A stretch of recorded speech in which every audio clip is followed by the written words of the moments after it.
Even now I've turned 30, I sometimes dream about something. I had the same dream again tonight. I know, this is just a dream. In the dream, it happened in a high school hallway. During break time, I was goofing around with my friends. The one passing by was my rival, the only one I couldn't beat in grades or character. I'm responding to a classmate who approaches me with a gentle expression. His confident demeanor was annoying.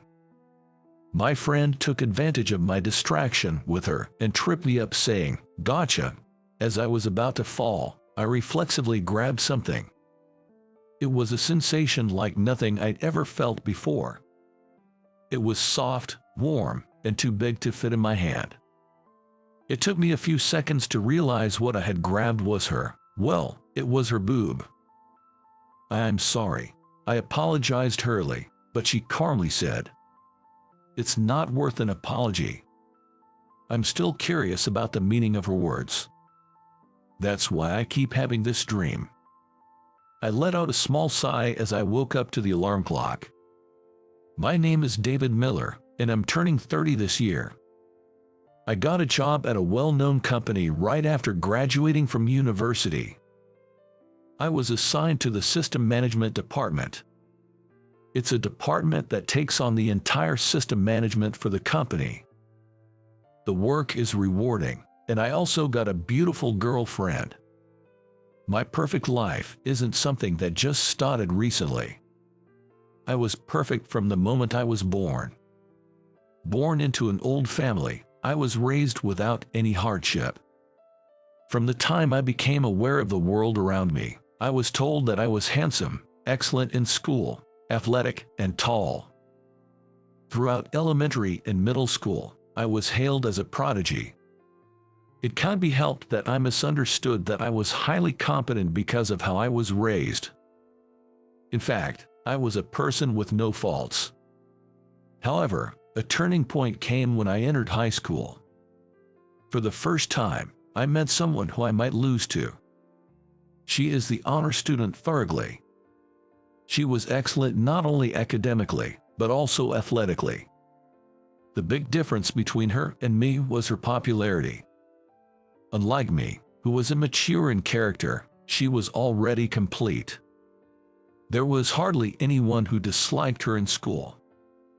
She always had a gentle expression on her face. I was not good at her. Her name was Ashley Brown. She always had her shoulder-length hair tied back in one. I still vividly remember the pleasant smell of her shampoo whenever she walked by.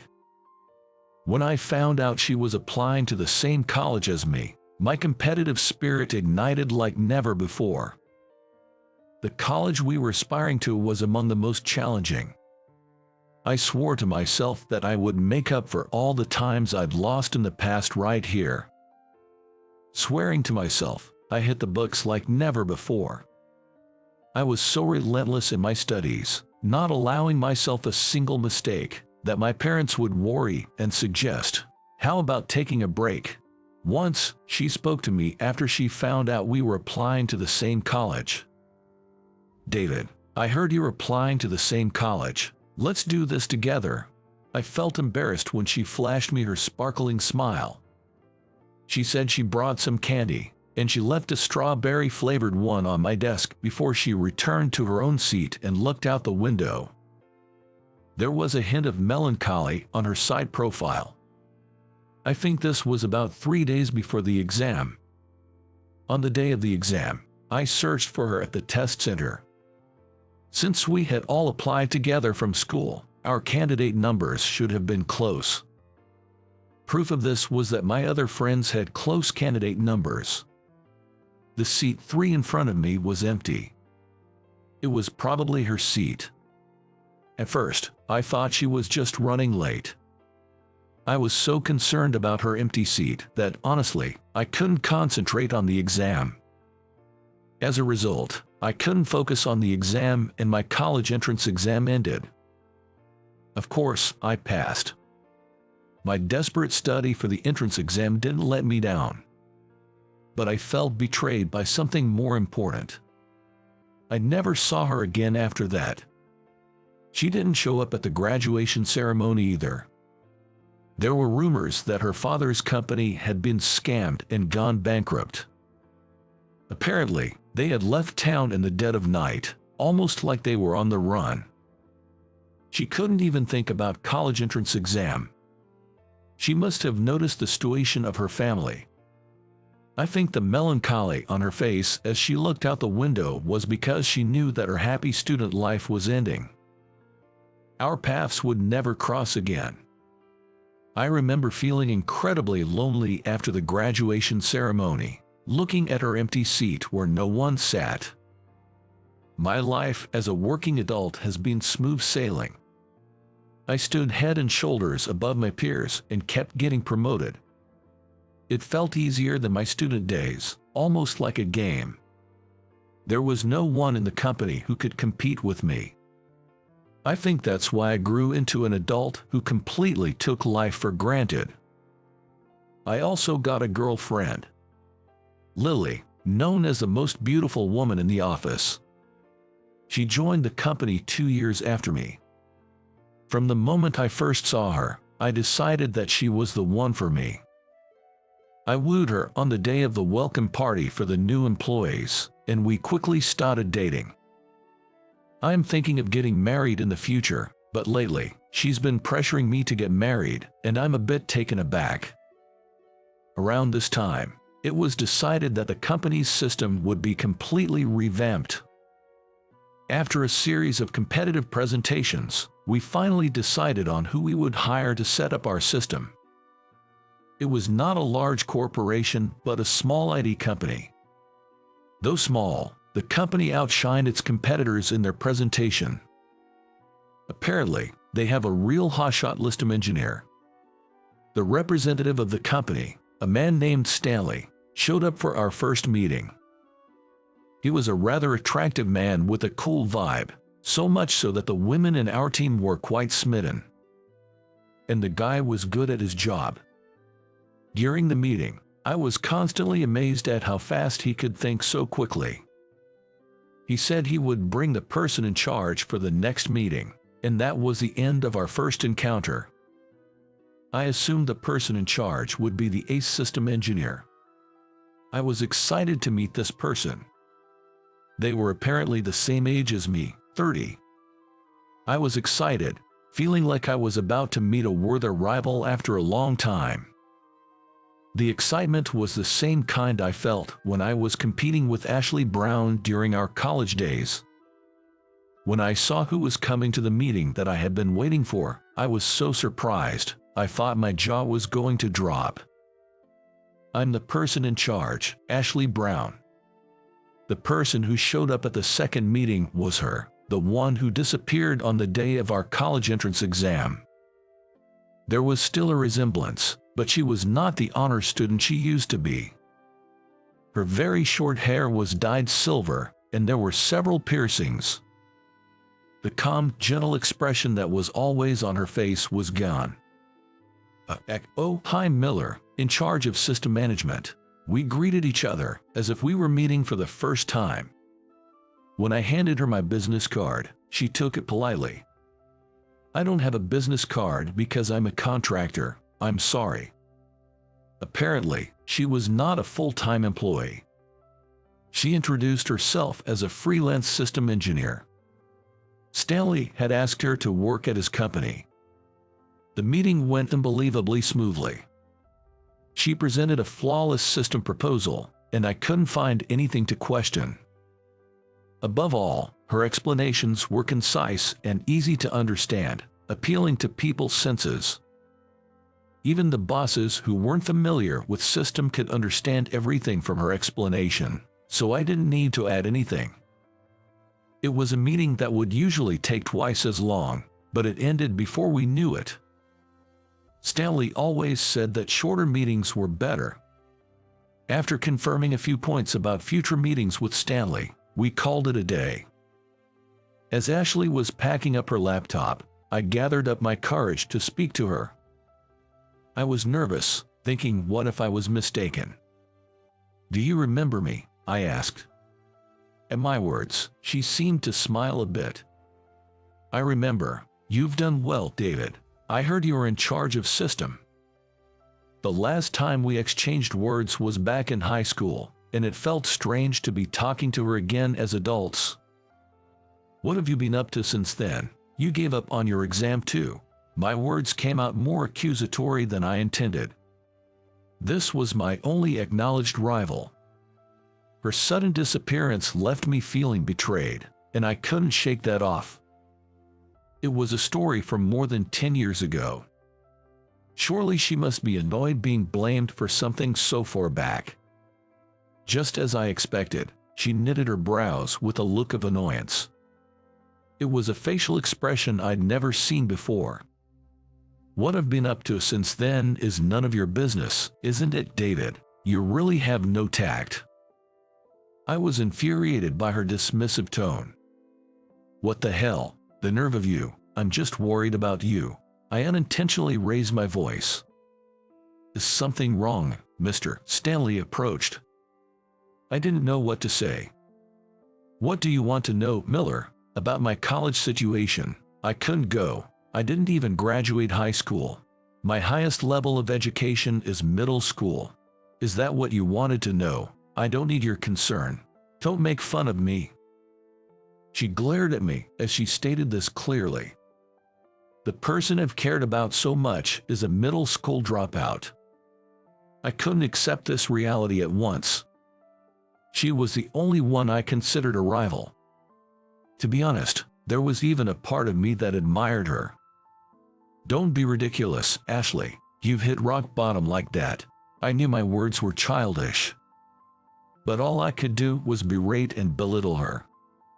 Education, nonsense. You just have to work your way up with your abilities. Her words left me dumbfounded. I felt like I'd been hit back. It was as if my narrow-mindedness was being held up in front of me. While I was at a loss for words, she left the meeting room quickly. I could see Mr. Stanley whispering something to her. Her slender arm was briefly wrapped around Mr. Stanley's waist in response. Their natural interaction suggested that their relationship was more than just temp and employee. The Ashley Brown I knew no longer existed. In addition to feeling lonely, a strange sense of despair engulfed me. I realized that I had idealized Ashley. Meanwhile, despite my relationship with Ashley, the project was proceeding smoothly.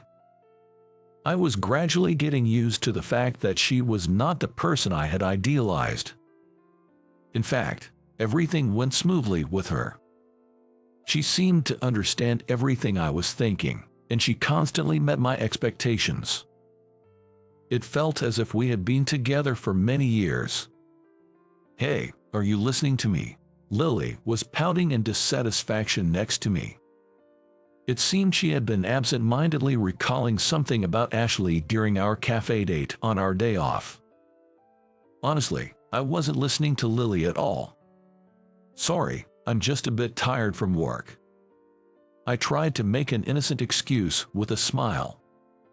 Lily puffed her cheeks, looking displeased. Lily, who can be a little selfish, dislikes being put in second place. She's the type that won't be satisfied unless she is the top priority. I used to find that adorable, but today it's not charming at all. Hey, about that temp girl, the shady one with silver hair. I heard she dropped out of high school, LOL. Lily chuckled with a snobbish smirk. It seemed to be rumored in office. I've even had coworkers question whether it's okay to trust the main system to a high school dropout. Each time, I had to hold back my rising anger. I never thought that my girlfriend would say the same thing. It doesn't really matter once you're in the real world, right? If you've got the talent and the skills, that's what matters, I retorted. I had no intention of defending Ashley, but it came out sounding like I was. Lily didn't like that. She didn't like that I disagreed with her opinion. What, have you been charmed by her too, David? Weren't you the one saying anyone without a college degree is trash at the company? Come to think of it, there was a time when I said something like that. Now I realize how arrogant and foolish I was. In fact, high school dropout Ashley is still a few steps ahead of me. Apparently, she even dated Stanley. She eats men up and throws them away at her assignments, LOL. I couldn't hold back my anger at Lily's contemptuous remarks. What the hell do you know about Ashley? You happily spreading such vulgar rumors, you're the worst, I snapped. Normally, I don't raise my voice. Lily was taken aback. We rarely had fights since we started dating. But I just couldn't stand it when Lily made fun of Ashley. Why do I have to be scolded? Did I say something wrong? Lily's face, teary-eyed and glaring at me, looked disgustingly ugly. She might have not meant to be bad. I probably shared the same mindset with her all along. Sorry to interrupt. Isn't it a waste of time to fight over me? Suddenly, we were surprised by Ashley's voice coming from behind. She seemed to have been working at the cafe counter. She had her hoodie up, so I didn't notice Ashley at all. Come to think of it, this cafe is near Ashley's workplace. We were the ones stepping into Ashley's territory. I just told the truth. I didn't do anything wrong. Lily glared at Ashley and, shouting, she bolted from the cafe. All I could do was watch Lily's back as she left. Abandoned in the cafe, Ashley moved over to my table, bringing his laptop with him. Isn't that your girlfriend, David? You're not going to chase her, Ashley said, without taking his eyes off his laptop screen. As she saw our quarrel, I couldn't reply immediately. As I remained silent, Ashley sighed softly. Why did you two argue like that? Well, wasn't that a harsh way to talk about Ashley? You don't know he was a top-notch student with both beauty and brains. Judging him like he's a loser, isn't that awful? I felt strangely flustered as I was being questioned. I didn't do anything wrong. I just wanted Lily to understand that I was arguing with her to defend Ashley. But Ashley just stared at me with cold eyes. These were not the calm, bright eyes Ashley had back in our student days. They were unbelievably cold and dark. Do you think I'm happy about what you did? She said, her voice choked with suppressed anger. How can you speak so confidently without knowing anything? That was just for show. Is flaunting your own righteousness a male trait? My homeroom teacher in high school was like that too. It's ridiculous. Ashley began to talk about her past. She pretended to be a straight-A student in order to get a scholarship. Apparently, her family fell apart during middle school, and it seemed like Ashley was the one holding the family together. Of course, going to college was out of the question. Ashley had been aiming for a special scholarship. Considering her grades, she could get a scholarship from any college. She said she wanted to escape from her home as soon as possible. Then, she was called by the homeroom teacher, who had something to discuss. She was told to give her scholarship spot to another student and take the SAT, which made her doubt her ears. The homeroom teacher was smiling, satisfied with his decision. He didn't even notice Ashley, who was in despair right in front of him. Being forced to take the SAT, Ashley worked harder than ever. But all that effort was in vain, as her family had to run away in the middle of the night due to financial difficulties. There was no way she could take the SAT under such circumstances. Hard work pays off, that's the word of those who were rewarded for their efforts. Ashley ended her story with this line. That's why, David, I get annoyed when I see you. You've been blessed since high school and you shine. Honestly, I didn't want to meet you. She slammed her laptop shut, crumpled up the 2 checks, and with a thin smile. Ashley left the cafe after quickly settling the bill, leaving me dumbfounded and at a loss for words. Listening to Ashley's footsteps, I wondered what I did wrong. The more I thought about it, the more I felt like denying my own life. But that would just make me feel miserable. I downed my cold coffee in one gulp. Ever since running into Ashley on a day off at a cafe, her demeanor became even more businesslike than before. I can tell from her attitude that she wants to get this job done and cut ties with me as quickly as possible. Even though I was hurt by her attitude, we carried on with our work in a businesslike manner. Mr. Stanley started to accompany her to meetings that she used to attend alone. There was no chance to speak with her one-on-one anymore. I could tell she was avoiding me completely. Her attitude began to irritate me, and I found it harder to concentrate on my work. To make matters worse, I reached my limit when I saw the two of them getting along so well during meetings. I heard rumors that they've broken up. But even then, seeing her put complete trust in Mr. Stanley stoked my jealousy, and I couldn't stop it. That's when I made a big mistake. It was a communication error about a system specification change. Distracted by the two of them, I made a beginner's mistake. Even though it was a beginner's mistake, a communication error about specification changes could be fatal. I'm sorry, I forgot to mention the specification changes during our last meeting. I realized my mistake when I was shown the developed system. As soon as I realized it, I broke out in a cold sweat and my heart began to pound. Mr. Stanley's expression changed quickly when he heard what I said. Even if there's some leeway in the schedule, specification changes are challenging. What do you mean by that at this late stage? Specification changes now. Mr. Stanley, who is always calm, raised his voice. I've been watching my team build this up. I guess it's no surprise that the words at this point are slipping out of my mouth. I bowed my head and apologized many times. We still have some leeway in the schedule, so it should be fine. Please let me check the details of the specification changes. Ashley controlled Mr. Stanley, who had changed color, and said in a quiet voice. I think she tried to prevent my mistake from being known to other colleagues. Ashley laughed a little and said, "We can do it." In the end, all we got was a reply that the delivery date would be just in time. Ashley said, "Don't worry," as she passed me, who couldn't hide my upset at making my first mistake since becoming a working adult. Just before the delivery date, I brought some gifts and went to Ashley's company. The lights were still bright even after work hours. When I rang the doorbell, Mr. Stanley answered. When I handed over the gifts, he smiled happily and said, "Thank you. We've received some gifts."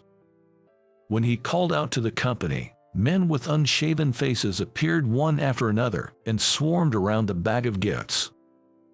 I'm truly sorry for the inconvenience. To me, who bowed my head, Mr. Stanley said, "It's okay," and smiled. Thanks to Ashley's full support, I think we can make it in time.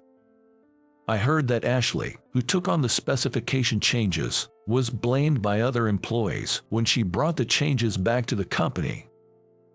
There was probably a criticism, saying, "Now you decide to take on such a reckless task." It was Ashley herself who silenced them. She bowed his head and asked for their support, assuring them that she would follow through on everything and take full responsibility. Ashley is a contract worker. She navigates this industry on her own. She hardly ever fawns over others or rallies on them. And yet, she bowed her head deeply and asked for cooperation. The office quieted down in an instant. Making Ashley bow like that, "David, I'd like you to tell me what kind of relationship you and Ashley have." Stanley, still smiling, spoke those words, but his eyes weren't smiling. I was a little taken aback by his serious gaze. "Well, I got rejected by Ashley. She told me she had someone she's liked since her school days and can't forget him." As he told me this while picking up a sandwich from the catering, I thought my heart was going to stop. "Oh, you went to the same school as Ashley, right? Do you know what kind of guy she liked? She mentioned they were supposed to go to the same college." His teasing made me sit up straighter. I realized he was pushing me forward. She was talking about me." I responded lightly, and Stanley gave me a playful punch in the chest. Pointing to a door in the back, he informed me, "She's napping." Hearing his words, I ran toward the door at the back. Without knocking, I opened the door to find Ashley, sleeping soundly on the couch. The sound of the door closing made her eyelids twitch slightly. "Shut up." Ashley's voice was scratchy. She seemed even smaller than when I saw her last time. "Ashley, wake up. I have something to ask you." I knelt down near the couch where Ashley was sleeping. She seemed to wake up all at once when she heard my voice. Jumping up, she looked around. Why, David. Pulling her blanket up to her chest, she looked at me, unable to hide her surprise. "Stanley told me, who's this person you can't forget?" Her face went white at my words, and she glared at the door. Probably glaring at Stanley in the other room. Her face turned red in no time at all. I looked into her eyes and asked again. She just blushed and didn't answer. "I heard you were supposed to take the same college entrance exams." The next moment, I felt an impact on my face. It took me a few seconds to realize that she'd thrown a cushion at my face. I've forgotten about such old memories. The sight of a fuming Ashley, her face bright red, is unbearably adorable. Usually, she's full of self-assuredness, but right now, she looks just a little bit younger and flustered. I feel closer to the Ashley I know. That night, I was dumped by Lily. "It's your responsibility to pick me up, Ashley." Tisk. She clicks her tongue, looking at me after my slightly crafty remark. I wait silently for her to speak. Finally, she opens her mouth after the long silence. Ashley's feelings are now completely laid bare. "If you were dumped, I guess it can't be helped. If you behave, I'll take you in." I think there must be an unbreakable bond between her and me. If only we had just told each other we loved each other back when we were students. I am amazed at how far around we've come. From now on, I want to spend my life with her. I want to take my time hearing about her life when I wasn't around. "So, when's the wedding?" I tease Ashley, riding on the wave of excitement, and she gives me an exasperated look. "For now, make sure you propose properly once the job is done." The moment her expression shifts from exasperation to a full smile, my life changes color completely. I want to promise her a life happier than anyone else in the world. I truly feel that from the bottom of my heart. She gets up from the sofa and returns to her desk, immediately resuming work. I sit next to her, trying to help out as much as I can. "There's a bug that keeps occurring here," I explain, pointing at the source code displayed on her computer. Her fingers, writing out the code for review, hesitate for a moment. "What if we do this?" "Oh, I was thinking the same." Ashley quickly begins to refactor the program. I am in awe of her technique. "David, you're pretty talented. Makes it easy to work with you. We're a great team." Looking at the system now running smoothly, she smiles joyfully. It was just like being back in our student days. The classmate who was the only one who could shake my feelings since high school soon became my wife.